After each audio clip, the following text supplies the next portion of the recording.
Bonjour à tous, il est 7h30, bienvenue à vous sur Grand Lille TV. Tout de suite, l'actualité de la métropole lilloise de ce milieu de semaine, de ce mercredi 30 janvier. Et puis un point sur les prévisions météo jusqu'à dimanche, juste après ce flash dans 7 minutes. Bon réveil.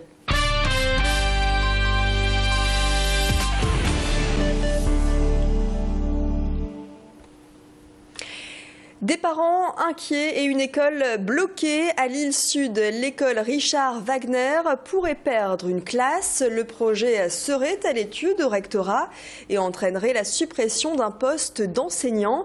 Hier, des parents d'élèves ont bloqué l'accès à l'établissement. En cause, le quota d'élèves par classe qui serait inférieur au nombre fixé par l'académie.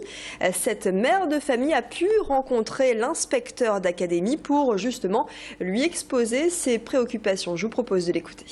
Ils ont un quota de 22 en moyenne. Ça veut dire que pour eux, il y a 22 enfants par classe. Mais ces 22 enfants, ils ne savent pas exactement leur niveau. Ça peut être des CP, des CE1, des CE2. Mais dans la vie, là, exactement en classe, il va avoir des CP qui vont être mélangés avec des CE1 ou des CM1 avec des CM2. On ne sait pas exactement comment ça sera. Mais on ne veut en aucun cas que ça arrive. S'il y a un poste en moins, forcément, les élèves, il faudra bien les mettre quelque part. Parce que pour eux, ils ne seront pas là, mais en fin de compte, ils seront là. L'école était censée se faire abattre, elle ne se fera pas abattre. Et l'inspecteur d'académie n'a pas souhaité s'exprimer à notre micro. La décision sera rendue dans le courant du mois de février. Manuel Valls en visite dans la métropole lilloise hier dans le quartier de la Croix-Rouge à Tourcoing. Il a fait le point sur les ZSP, ces zones de sécurité prioritaires. La zone Roubaix-Tourcoing-Wattrelos devrait être dotée de moyens supplémentaires dans les prochains mois en termes d'effectifs policiers.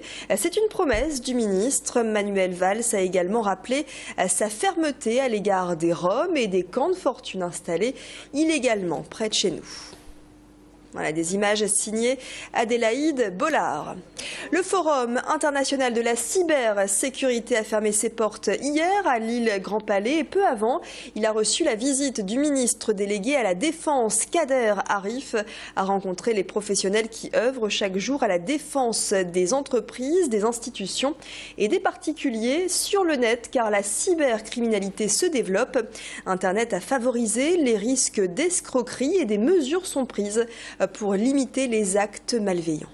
Il n'y a pas plus de risques ailleurs, parce que des risques qui sont très largement vus et sur lesquels ce travail a été fait depuis très longtemps en amont, même s'il faut toujours développer dans cette chaîne opérationnelle, j'allais dire, tous les risques nouveaux, risques par rapport aussi à ce que sont les populations civiles, on le voit dans le domaine de la cyberdéfense, par exemple avec l'augmentation du nombre de gens qui ont été floués par l'utilisation de leur carte bancaire sur des achats en ligne. C'est des choses sur lesquelles il faut protéger aussi nos concitoyens.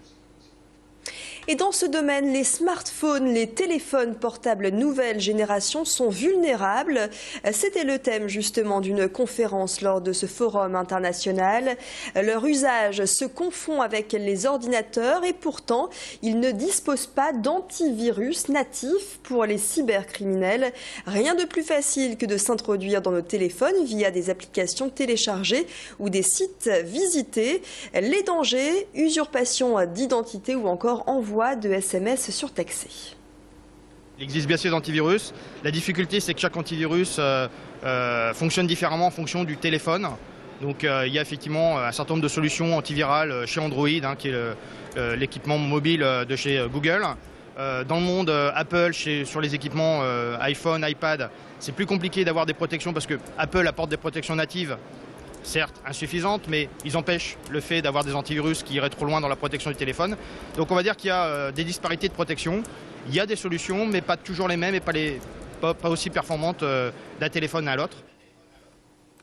Le sport à présent, car une grande compétition nous attend ce week-end. Le STAB comprenait le vélodrome de Roubaix, se prépare justement à cette compétition. À partir de vendredi, il accueille les championnats de France de cyclisme sur piste. De grands champions sont attendus. 2 médaillés olympiques des JO de Londres seront présents. Kevin Siro et Michael D'Almeida.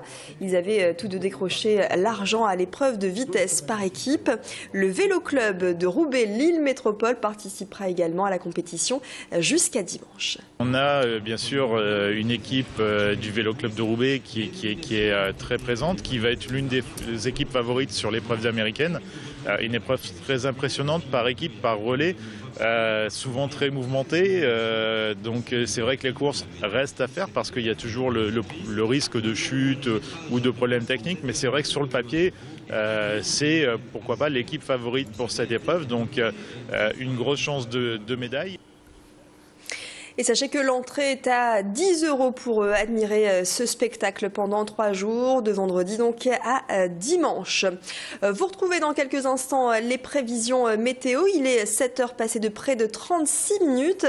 Les prévisions météo jusqu'à dimanche avec, vous allez le voir, un temps extrêmement variable sur la métropole lilloise. Du vent également. Attention d'ailleurs sur les routes, les conditions de circulation sont rendues plus difficiles en raison de cette humidité ambiante et de ces rafales de vent. Et puis on ira faire un tour également donc sur les routes justement car ça commence à être dense sur l'A1, sur l'A25 et sur le périphérique sud de Lille en ce mercredi matin. Nous sommes le mercredi 30 janvier. Nous fêtons les Martines et on va se retrouver donc dans quelques instants pour ce bulletin météo complet suivi de l'info trafic. Excellent réveil à vous sur Grande Île TV.